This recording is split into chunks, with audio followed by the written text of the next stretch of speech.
हाथी और चींटी की अनोखी दोस्ती भाग 1। जंगल का राजा और छोटी चींटी। बहुत समय पहले की बात है। एक घना जंगल था जहाँ सभी जानवर खुशी खुशी रहते थे। इस जंगल का राजा था एक विशाल हाथी जिसका नाम था गजराज। वह बहुत शक्तिशाली था और जब चलता था तो जमीन कांपने लगती थी। उसी जंगल में एक नन्ही सी चींटी भी रहती थी जिसका नाम था चिंकी। वह बहुत मेहनती और चतुर थी।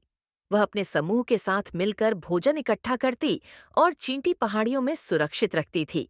गजराज को अपनी ताकत पर बहुत गर्व था। वह अक्सर छोटे जानवरों को डराता और कहता, मैं इस जंगल का सबसे ताकतवर जीव हूँ। मेरे सामने किसी की हिम्मत नहीं। भाग 2। गजराज की शरारतें। गजराज रोज सुबह नदी के किनारे जाता और अपनी सूंड से पानी छिड़कता। वह अक्सर छोटे जीवों को परेशान करता, खासकर चींटियों को। जब चींटियां वह अपनी कतार में चलतीं, तो वह अपनी भारी टांगें उनके रास्ते में रख देता। इससे कई चींटियां कुचल जातीं, लेकिन गजराज को इसकी कोई परवाह नहीं थी। एक दिन चिंकी ने गजराज से कहा, गजराज, तुम्हें इतना अभिमान नहीं करना चाहिए। हर जीव की अपनी खासियत होती है। तुम बड़े और ताकतवर हो, लेकिन तुम्हें दूसरों का सम्मान करना चाहिए। गजराज हंसते हुए बोला, तुम जैसी नन्ही सी चींटी मुझे क्या सिखाएगी? मेरी एक फूंक से तुम उड़ जाओगी। भाग 3। चिंकी की सूझबूझ। चिंकी को गजराज का यह व्यवहार अच्छा नहीं लगा।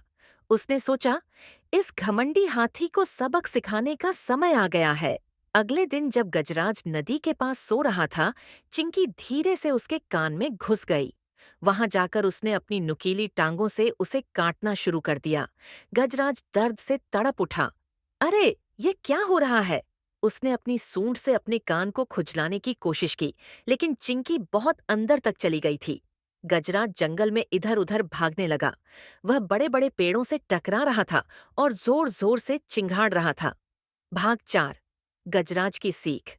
कुछ देर बाद चिंकी गजराज के कान से बाहर आई और बोली, अब बताओ, तुम इतने ताकतवर होते हुए भी मुझसे हार गए, क्यों? गजराज ने सिर झुका लिया और कहा, मुझे अपनी गलती का एहसास हो गया है। ताकत से ज्यादा बुद्धिमानी और दूसरों का सम्मान जरूरी होता है। मैं अब कभी किसी छोटे जीव को परेशान नहीं करूंगा। चिंकी मुस्कुराई और बोली, अच्छा हुआ जो तुमने यह सीख ली। अब हम अच्छे दोस्त बन सकते हैं। उस दिन के बाद से गजराज और चिंकी बहुत अच्छे दोस्त बन गए। गजराज ने छोटे जीवों का सम्मान करना सीख लिया और जंगल में सब खुशी खुशी रहने लगे। सीख। घमंड करना ठीक नहीं, क्योंकि छोटा जीव भी बड़े से बड़ा सबक सिखा सकता है। हमें सभी का सम्मान करना चाहिए।